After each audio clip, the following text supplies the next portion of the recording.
My mom used to say, if N is producing lot of eggs, why will the owner sell it? You are saying you are not making money, but you still remain in business. How come? You see? So a lot of people don't want to do research on anything. They just want, hey Fawaz, how much do you make as a photographer? How much do you make as a videographer? How much do you make as a podcaster? And whatever you tell them, that is what they carry on their head. They don't do any extra research on their own.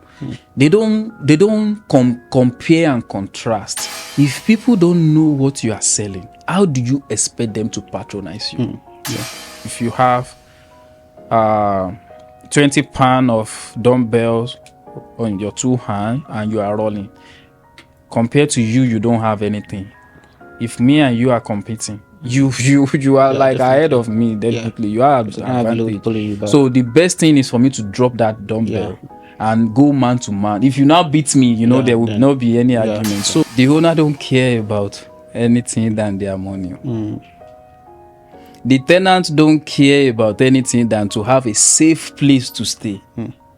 If any of that cross, guess who will be answering? You will have to put your hand at your back and be answering questions. So property manager as a person, property management company as a whole needs to be on their toes at all times, because both you are like in the middle of two people that can actually sue you. If you invest in real estate, if you look at the trend, it's been going upward. Even the time that it crashed, it still rebounds back and still keep going upward. Happy podcast day. Yeah.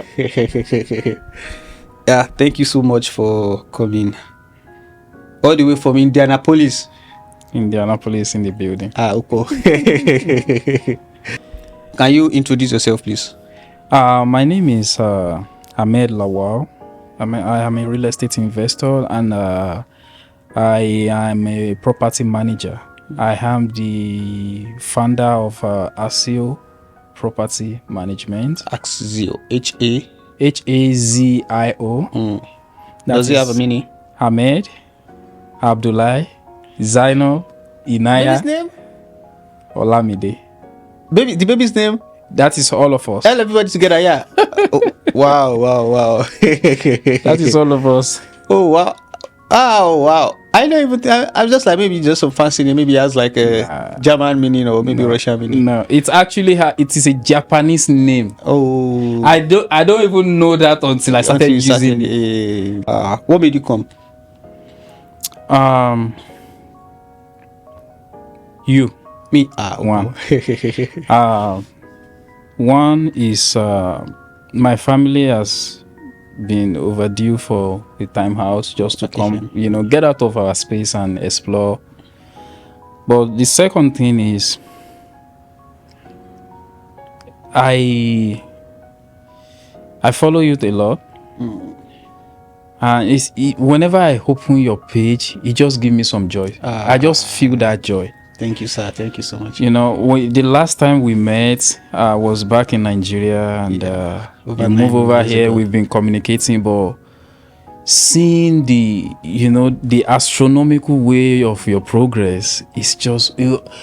I always like to see people grow. It's give me, even when anything is not happening for me, if people around me is growing, I'm growing, because you know why. When people around you are successful people, knowingly or unknowingly, you will be successful if you are happy with them, because you will be picking some habits. Your network determines your net worth. Yeah. So the habits you are picking up from those successful people is what will keep you to up and afloat. which is what people don't realize. Yeah. Thank you so much for boosting my morale. Yeah, fun fact that most people don't really know is that you're actually, let me say, one of the people that actually, you are the only person that actually made me come here. You are the because my dad took me to you to because I wasn't convinced about coming abroad, because I wanted to go to school in Nigeria. I wanted to finish everything first, but it was like, because everything he was saying doesn't like, it's like I'm not interested in what he's saying. So I'm like, okay, I'll take it to somebody is going to explain to you the benefit and the disadvantages. So I'm like, okay. Then we came to you, and then you explained a lot of stuff to me, and I was like, this. And I was young back then too. Yeah. Alhamdulillah. Yeah, but yeah, we thank God here we are today. Yeah. So how has life been? Honestly, I don't dream to be here. But now everything I'm doing is intentional. So it's been great. It's been fantabulous. I don't have any reason to complain. So it's life has been great. Yeah, thank God. So now the first thing I knew is that you were in the military. Yeah, that's the first thing I knew.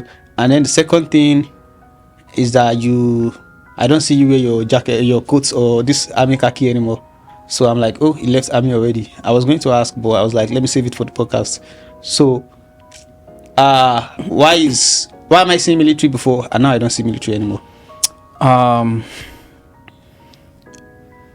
Back then, even in Nigeria, before I traveled to US, I love uniform men. The only thing I don't like the only uniform man I don't like in Nigeria is the police. Yeah. I've gone for Navy recruitment before. They never picked me. Went for Army recruitment. No. Went for Air Force. There was a Ramadan, I was fasting in Nigeria. I could remember that year. It's good to make friends. I'm going to come back to that. There was that Ramadan that we ran at Odogbo Barrack in Ibadan. And we finished the running and I fainted. The guy that I was with earlier, we introduced ourselves. I told him my name and all that. And he's the only person that I know what to say about me. He just keep calling my name. That is how I woke up. I was fasting. I went to run just to join the military. So it has always been my passion. Then when I moved to the US, like I let's say I landed this night. The following morning, the first thing I Google is how to join the US Army. Like the very first thing I Googled is how to join the US Army. You can see how passionate I am. Yeah. It's not about any other thing. It's about how passionate. Of course, I come with my papers. I won the visa lottery. I came to the US with everything I needed. But that is just me. Then the person I was staying with back then started like, oh, I'm going to call your mom. I was young. It's like my guardian. I'm going to call your mom. You want to go to Iraq? You are going to Afghanistan? This guy get blown. All that. I just came yesterday, like last night. Yeah. So the pressure was so much that I have to give up. I'm like, no, don't call her because I just left. I don't want to be that problematic child. Don't call her. I'm gonna fix this, and that's fine. So that time passed. Then I moved out of his house. I get my own place. Started living alone. Then one thing about this country is record. They keep record. So because I already sent my information the very first day I browsed their website, they sent me a letter. Then I already started school. I went back to school. And they sent me a letter that they are going to pay off my loan. The day they sent that letter, I was coming back from school. And the whole thing I was thinking the entire trip from school to house is, how am I going to be able to afford this school? Then boom, I pick up my letter and they said they're going to pay for my school. They're going to, and oh wow. This is what I want. Plus, they are going to send me to school. So I joined the Indian Army National Guard. Went to training, become an engineer in the army, and that's how the army journey started. I was able to rank up pretty quickly. I didn't join the officer because I don't know what I'm doing. I was just living my life the way I want it. I joined the army. Then 8 years, I'm tired. It's at that point I started having I already graduated, of course. I started working, but I still feel like something is wrong. I'm stuck in the rat race. Even though I'm making a whole lot of money, immediately the check hits my account like this, everything is gone. Yeah. Like, this doesn't feel right. Then I started, it took me a while. Then I started feeling like there's more to how people are getting this money than this traditional way. Yeah, definitely. I need to explore more. Then at that point, I started searching. Then army is just getting outdated for me. Like, I've spent my time, I've done my due diligence. It's now time to move on to something else. It was a difficult decision because I've never known. Like I said, came to the US, get my own place, join the army. I've never done anything really outside without the military before. So it was a hard decision for me, but I thank God that it was a what it's worth it. Yeah, it's actually worth it. Yeah, thank God for you. It's a lot of people some people come with plan, and all the plan they have, none of it work out. And some people come without plan, and they just start one thing and just work out for them. Yeah, so there's it's a two-edged sword. Sorry. So you left the military 8 years later, and now you start property management. Yeah. Why property management? Like I said, everything just seems like wrong to me. Then my wife joined me. You met her the last time and today. My wife joined me in the US, and she's like, I want to start business. Imagine someone that just come to the US dreaming of a business. And I was like, no, that doesn't work that way. You will go to school.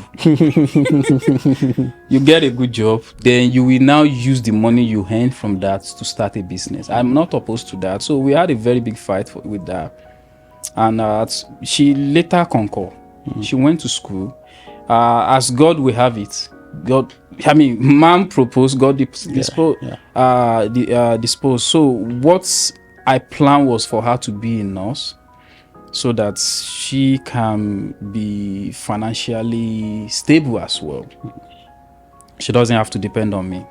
And 6 months to her graduation, the school lost their accreditation. So at this point, I don't have any choice to support her. Yeah, whatever she wants now. Yeah. So we are like, how much do we have? I think it's about 250 to 300 back then.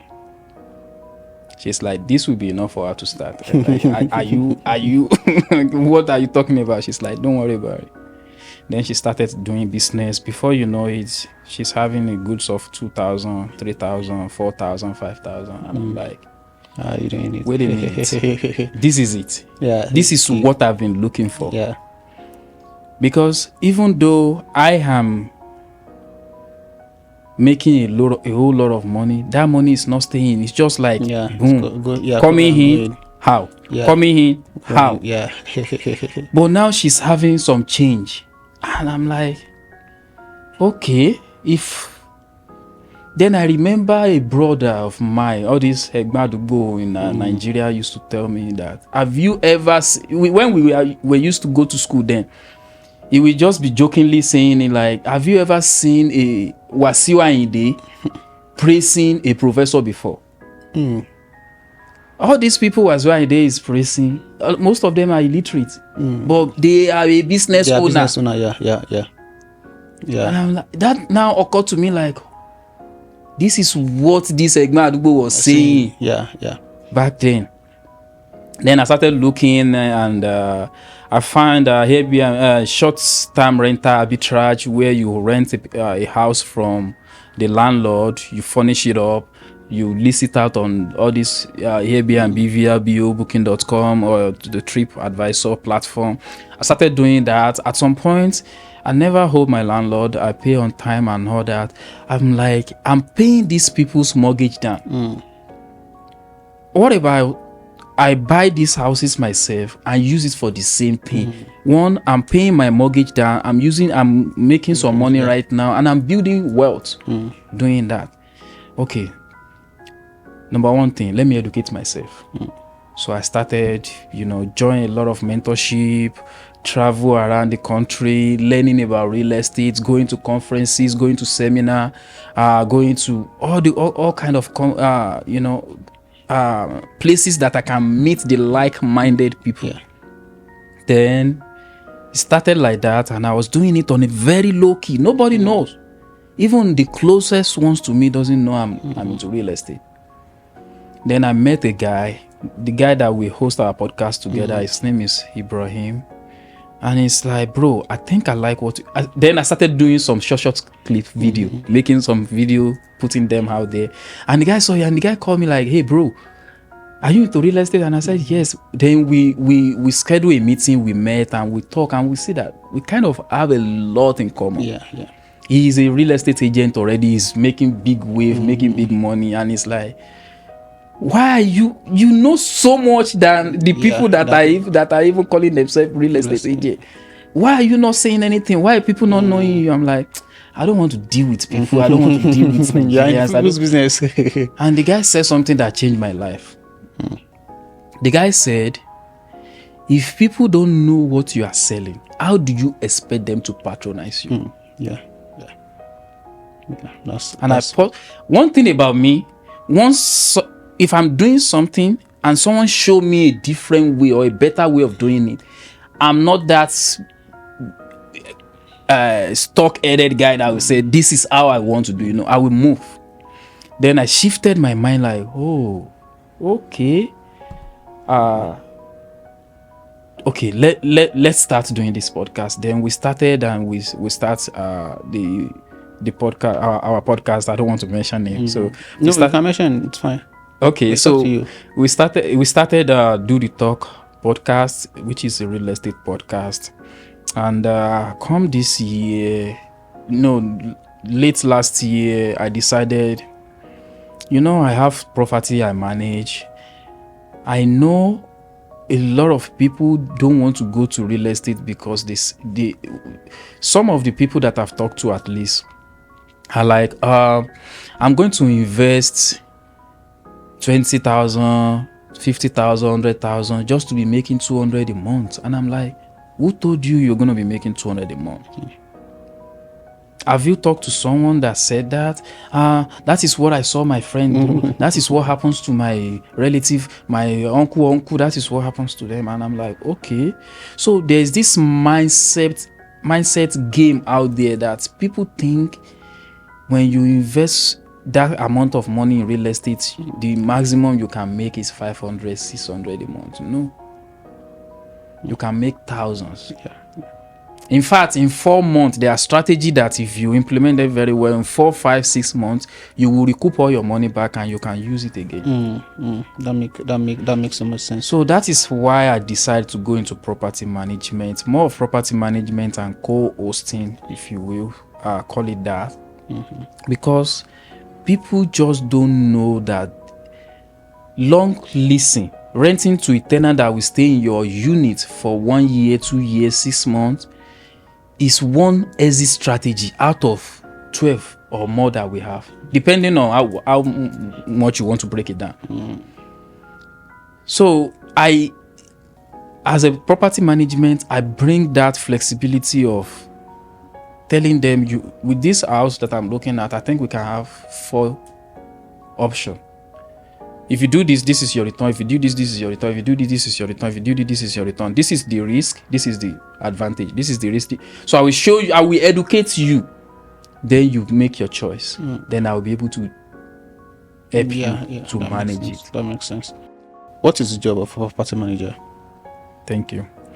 So the job of property manager is to take away the stress of managing the property from marketing, screening, putting tenants in there, managing the property and the tenants, getting you your rent, making sure your finances are in order, making sure you have everything in order for your taxes at the end of the year, revenue wise, making sure that you're getting your money in the right account on time, and making sure that the house is in a good order.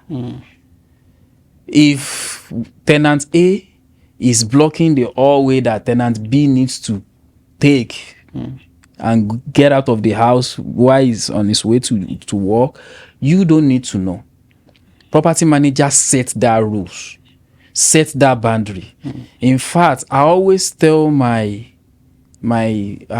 clients to, it's okay to go to the house, it's okay to relate with it, but never tell them you own the house.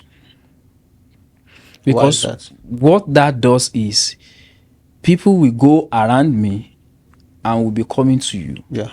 When they do that, the stress I'm Taking off you getting it. is coming back to you again. That makes sense. So it's not for them not to know you as the owner, but it's for me to be able to do my job and not bother you. That is why I kind of always that makes say sense. that. So what is the difference between property man? Okay, so is property manager in charge of, let's say, my apartment, for example?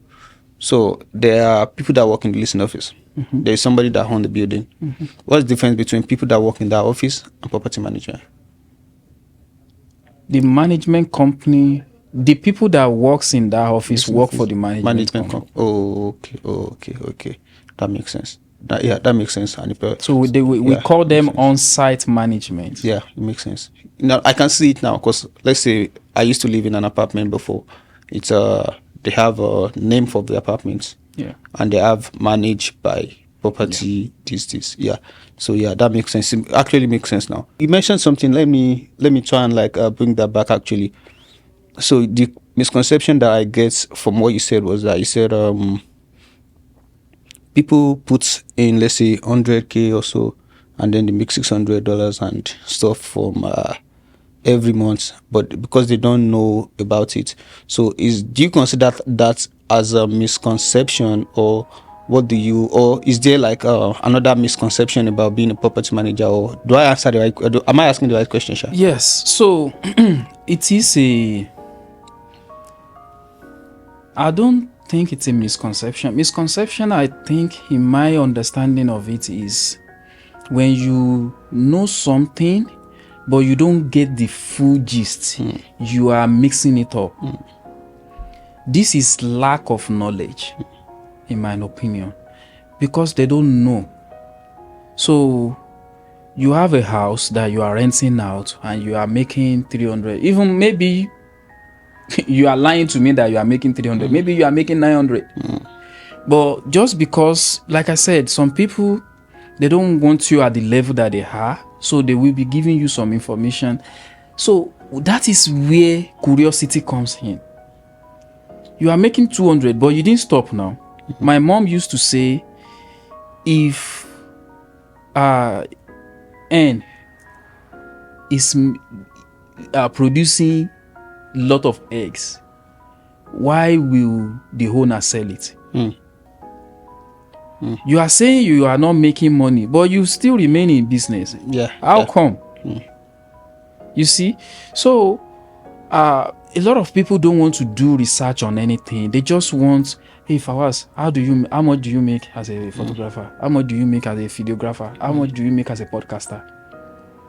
And whatever you tell them, that is what they carry on their head.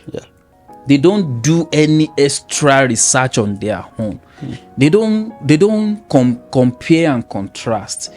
So in my own case, I think it's a knowledge gap, which this kind of platform is good for, because now I'm able to come on here and talk about it, and which is another reason why we started our own podcast as well, because we want to be able to normalize discussions like this. These are not normal discussions.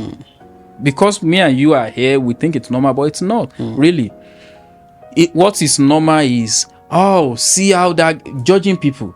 What is normal is, oh, Fawaz, gossiping about people. Things like that are normal.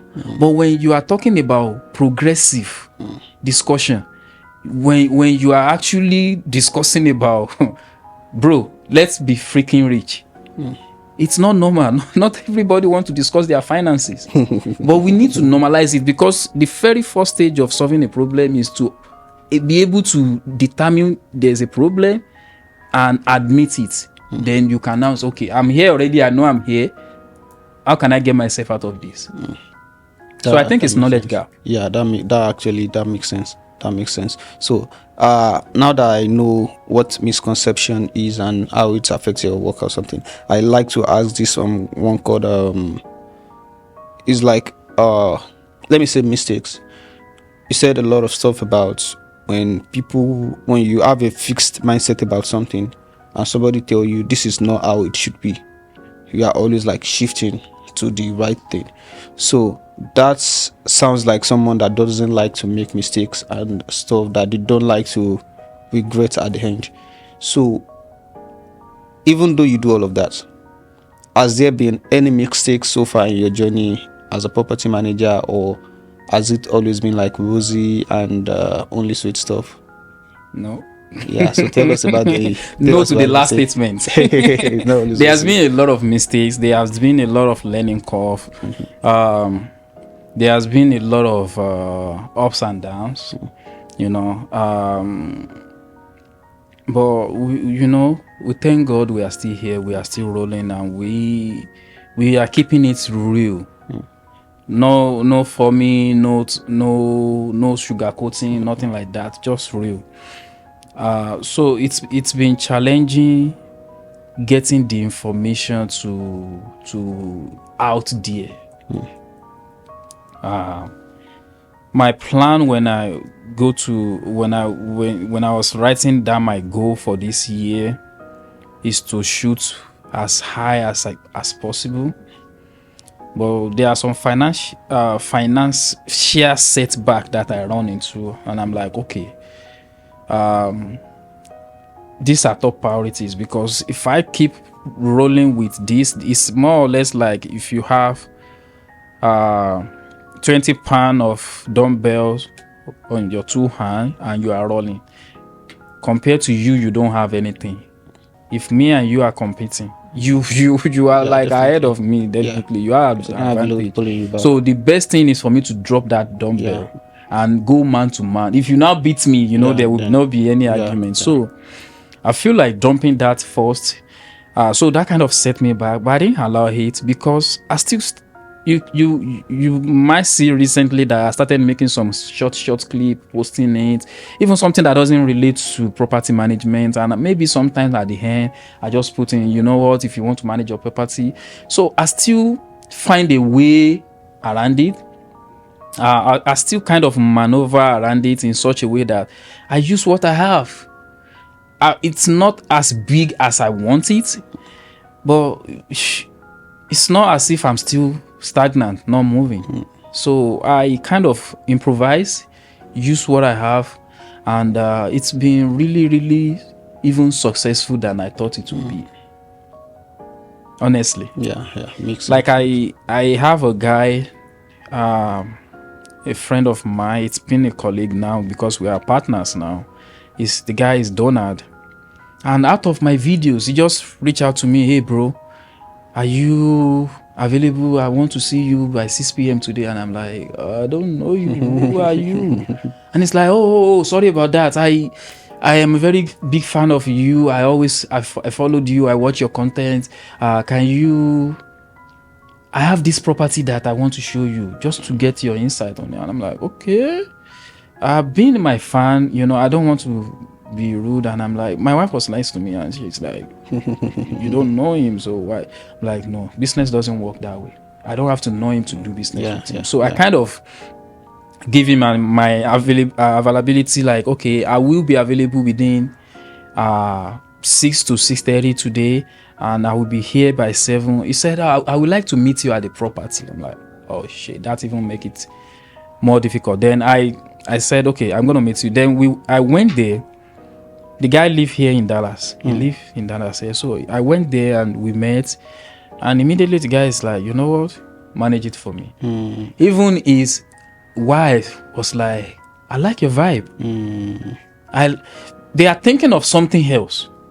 And when I got to the place and I'm like, I look around, you know, there's this saying in real estate, location. You need to know the location that is right for every strategy that you want to do.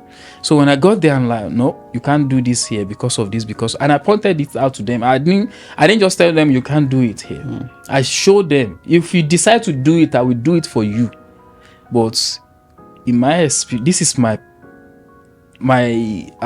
domain, and I know what I'm talking about. Like, let's do this instead. And they are like, you know what, that is perfect. Yeah.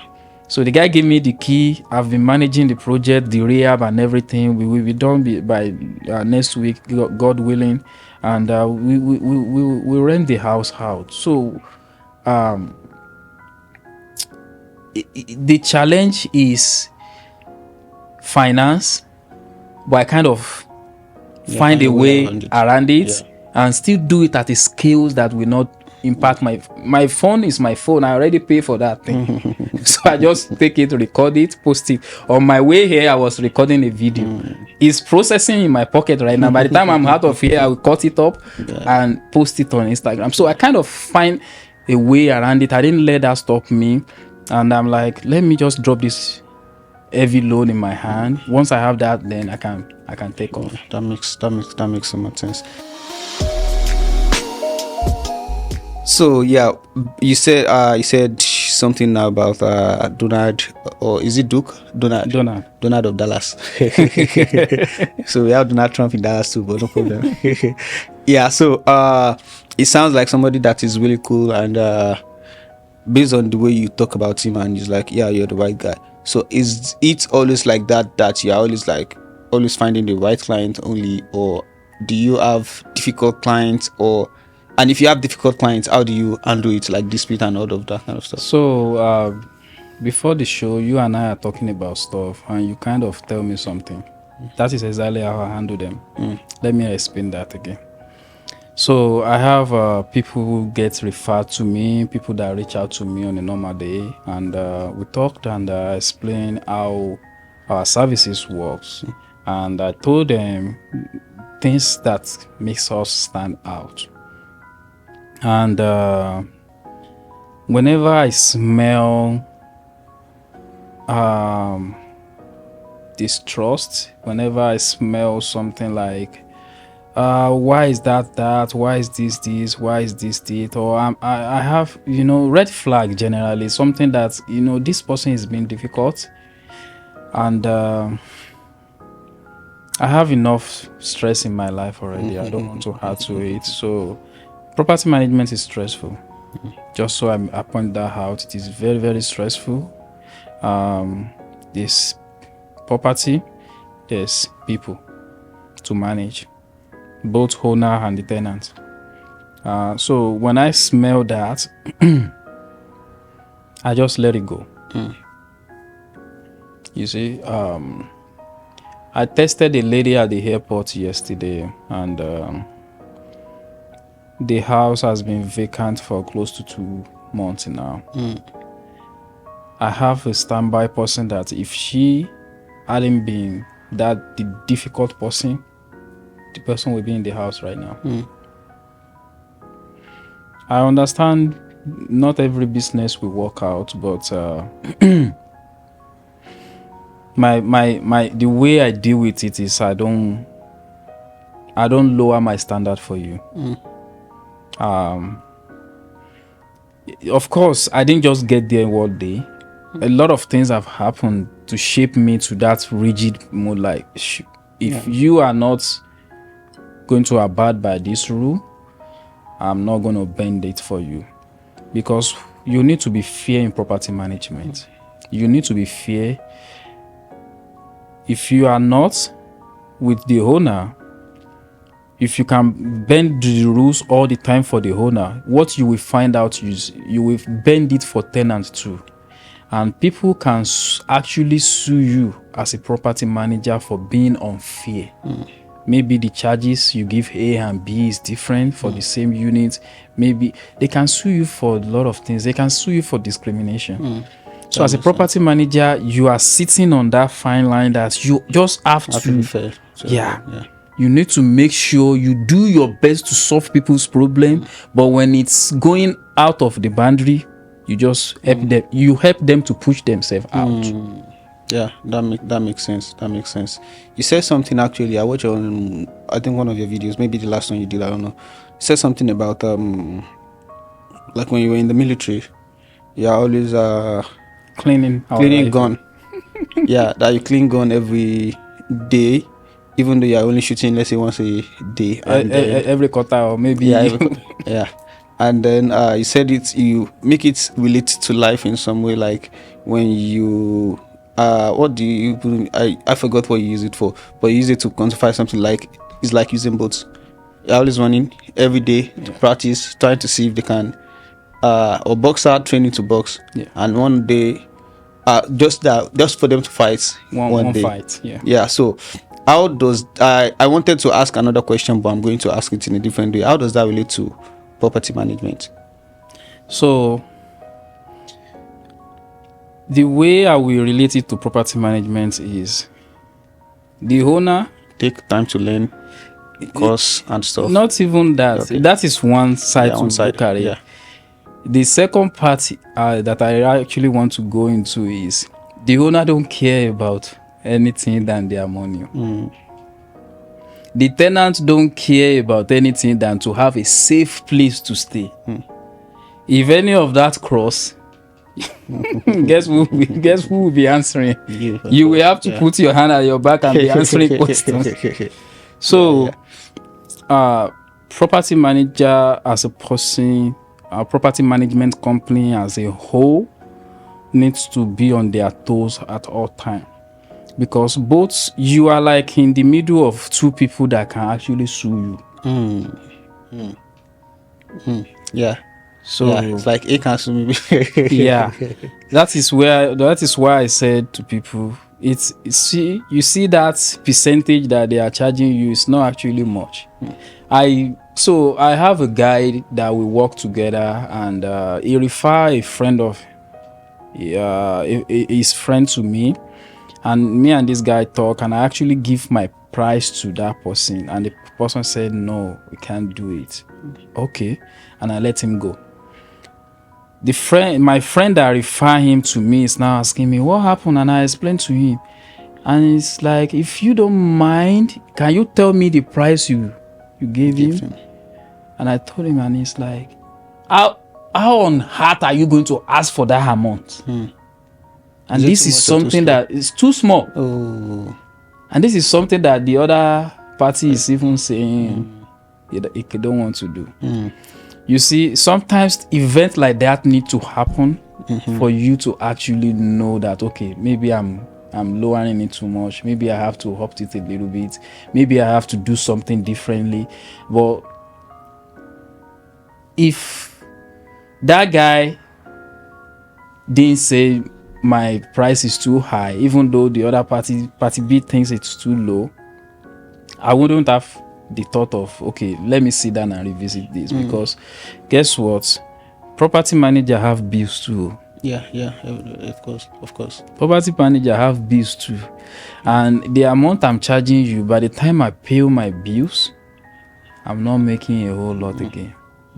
I'm going to go to my question I ask all my guests. Okay. What's one thing about what you do, property management, that you love and you want it to continue? And what's one thing about property management that you don't like and you don't want it to continue? I will start with the second one. I don't want people that already pay property manager to still be doing property manager's job. Let me explain. You are knowledgeable enough to hire a property manager to manage your property. People usually forget you can negotiate. Now, an event occur when that property manager decide or they have to fix something in the house, and this is the kind of quote they give you, and you are like, no, don't worry about it, I will take care of it myself. You are doing property manager's job, not fixing that thing. But you can always tell the property manager, this quote is higher than what I expect. Can you get me something that will be reasonable and lower than this? You can always negotiate. I'm not in the business of property manager to always rip you, like Portable used to say. We are in business to make sure you are actually profitable, because that is when you will tell your friend, that is when your friend will buy a house, that is how we get business. So that is, like I mentioned earlier, that is actually the reason why I start, because a lot of people think real estate, how are these people making it when you can only make 200? There's delayed gratification, that's to the side, but there are ways you can make more than that, which is my goal. I want to make you money. I want you to make a lot of money. So you can actually negotiate and tell the property manager, like, can we bundle that with something? Can we sign? Do you know you can actually get on a contract for people that come and mow your lawn? Maybe they want to do it one time for $50 and tell them, you will do it the entire year, I will be paying you $25 or I'll pay you $30. Because now it's a business, it's in a regular schedule for them. You are one of the clients that they don't have to worry about anymore. You see what I'm saying? Now they already lock you in for the whole year and you already get good price. If they lock multiple people in, they have steady stream of income. They are not, it's not fluctuating, it's not. So you can actually lock people in for a long period of time and cut everybody will be willing to do that. I think it makes sense in my opinion. Than for you to go all your way, leave your 9 to 5, leave whatever you are doing and be looking for a contractor, just because you want to save. That's like what we were talking about earlier about building relationship and just going after price. How much is your money? I'm not telling you the price. I'm trying to offer you something different. I'm not telling you price because I want to work with you, because you look like someone I can work with. It's different from $20 is my price and that's it. So relationship part and what was it called? So you still have about what you love to say. What I want to continue is people normalizing investing in real estate. People always have this misconception of, you want to invest in real estate, you need $100,000 of dollars, you need a huge amount of money, which is not true. Education on this part, but with the kind of content we are pushing out now, we are normalizing it. At least in Indianapolis, we are neutralizing that knowledge gap and bringing the bridge, and we've seen a lot of changes, and people are now turning up. There's limits into amount of work we can do, but there's no limit to amount of work our money can do for us. So if you invest in stock markets, that money will keep growing as long as it's in there. If you invest in real estate, if you look at the trend, it's been going upward. Even the time that it crashed, it still rebounds back and still keep going upward. So investing is really what you love. It's we need to normalize it, and I think at this point, letting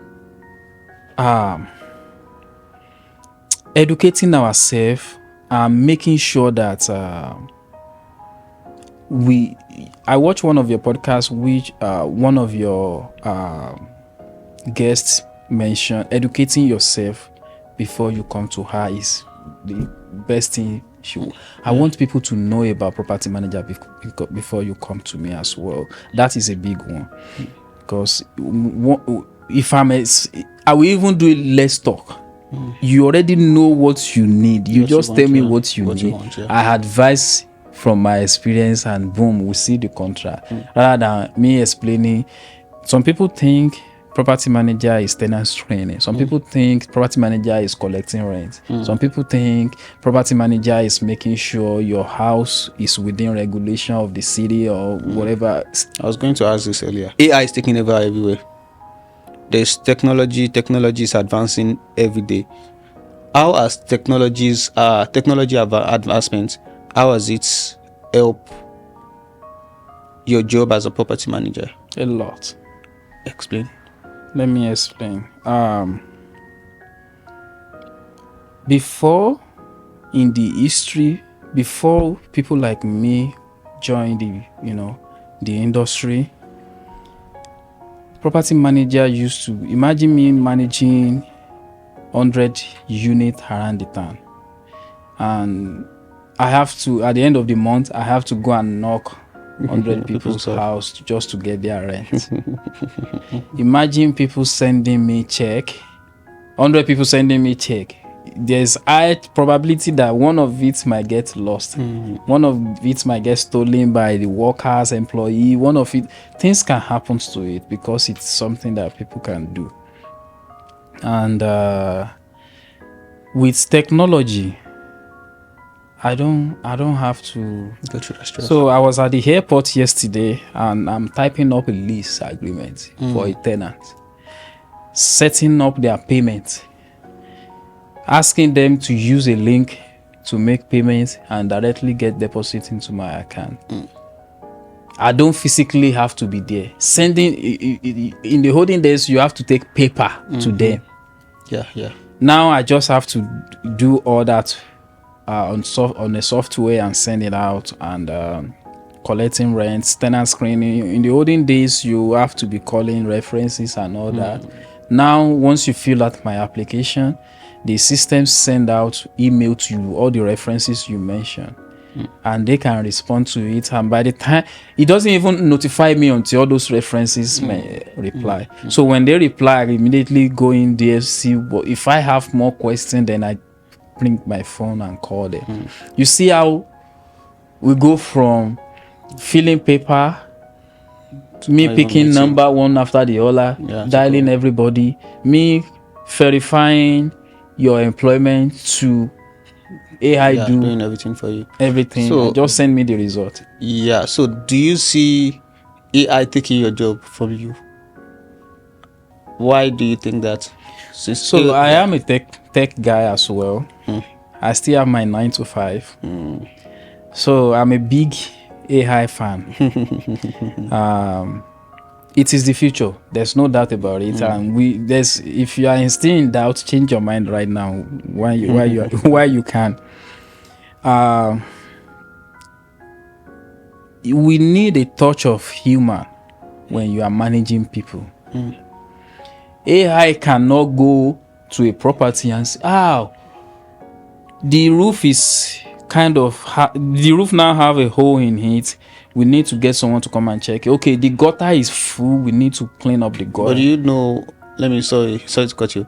My apartment, we have this thing that, like, we use I don't have key. If you see me, everything I do, key card. No key. Yeah, no, we don't even use card. I unlock everything from my phone. Okay. So that's how I operate everything. And now if I try to open the door and it doesn't open, it sends email automatically to the management that door is jammed. You need to fix. They can fix it from there without coming. Yeah, and they can just operate it there. So that is why I'm saying, like, if there is something wrong with the apartment, it's like electrical, all of it. You just send I don't know. I think there's sensor in everything. So that's why I asked the question, if you see AI taking your job. But no. I already answered it in my mind, because they have to send somebody to fix it if they can't do it from the office. Plus, AI will take some job, but it will create a lot more. Yeah. If you have the mindset, AI is going to take my job, then it's going to take it. Instead of having that kind of mindset, the question you should be asking yourself is, what role do I want to place myself so that I can now be useful to AI development? AI will be useful to you. Thank you so much for everything you've been sharing so far. I don't know there's a work like property manager before until I see you do it. I don't know. And now I see that I actually know. I was just not aware. Yeah. Like you said, property manager hire the listening people in the apartment, not the owner. Yeah, it makes more sense to me now. Now I see that I've seen it. I was just not aware. Now I'm going to be aware more and more. So now for the last question of the day, which I ask every guest, is the name of the show. What next? What next of Hazio management? We are looking to expand in property management. What does that mean? Because a lot of people say I want to grow, but what does growth mean to you? For me, it's being able to have a revenue of 20,000 or more monthly, and being able to run on its own without me. Because property management is just something that I kind of branch into. It's not my main thing. My main thing is investing in real estate, helping people to buy houses, renovating the house, more of flipping, wholesaling, buy and hold. That is what I do. But I know I can make people more money, because if you are preaching investing to people, what people always ask is, how much am I going to be making? So I see that even if I help you buy it, managing it become a problem, because on the other hand, the property manager you hire is giving you 200 a month, 300 a month. So that is how I branch into. So I want the business to be able to run on its own. I want a revenue of 20,000. That is expansion for me as of right now. Right. Oh, yeah, that makes sense. That is still, we are still like this wide apart. Yeah, the sky is still big, and there's still money more. But that is what expansion means for me, and we will be there. Yeah, thank you so much for coming over all the way from Indianapolis. I'm going to come there. I always come with my mouth. I will invite you soon. Yeah, I'll definitely come, because I will invite you soon. I definitely want to explore the 50 states in the US. I've only been to maybe 3: New York, Miami, Vegas. I think I've been to Atlanta. I don't go to do anything actually. I went to do passport. 5. I went to do passport. That's 5. Yeah, that's 5, and I'm in Texas. I've been to Oklahoma. Oh wow! Look at 6. It's like 10. No, I can't tell in my head now. So it's not 5 anymore. Yeah. So yeah, thank you so much. Thank you so much for everything you've been sharing, all the insight and everything. Absolutely. We look forward to seeing you another time, and that will be all. Yeah. Peace out.